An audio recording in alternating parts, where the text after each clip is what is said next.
இந்திய தலைமை பயிற்சியாளராக கௌதம் கம்பீர் பொறுப்பேற்றதற்கு பிறகு நியூசிலாந்துக்கு எதிராக சொந்த மண்ணில் டெஸ்ட் மற்றும் ஒருநாள் தொடரை இந்தியா இழந்துள்ளது. இதனால் அடுத்து வரும் 5 போட்டிகள் கொண்ட T20 தொடர் மிகுந்த முக்கியத்துவம் பெற்றிருக்கிறது.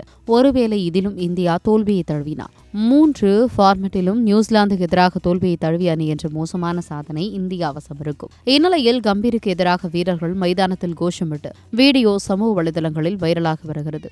ஒருநாள் தொடரை 2-1 என்ற கணக்கில் இந்தியா இழந்ததை அடுத்து கௌதம் கம்பீர் இந்திய வீரர்களுக்கு அருகே சோக முகத்துடன் நின்று கொண்டிருந்தார். அப்போது ரசிகர்கள் கௌதம் கம்பீர் என்று சத்தமாக கத்தி அவருக்கு எதிராக கூச்சலிட்டனர். இதை பார்த்த கேப்டன் சுப்மன் கில், விராட் கோலி ஆகியோர் திகைத்து போயினர். தொடர்ந்து என்ன இவர்கள் இப்படி செய்கிறார்கள் என்பது போல கோலி ஆதங்கப்படுகிறார். இந்த வீடியோ சமூக வலைதளங்களில் தீயாய் பரவி வருகிறது. இதை பார்த்த ரசிகர்கள் கௌதம் கம்பீருக்கு இது தேவைதான். அவர் பயிற்சியாளராக பதவியேற்றதில் இருந்து இந்திய அணி மோசமான சாதனைகளை படைத்து வருகிறது. கம்பீரின் ஈகோ இந்திய அணி சில்லு சில்லாக உடைக்க தொடங்கியிருக்கிறது. இவ்வாறு விதவிதமாக விமர்சனம் செய்து வருகின்றனர்.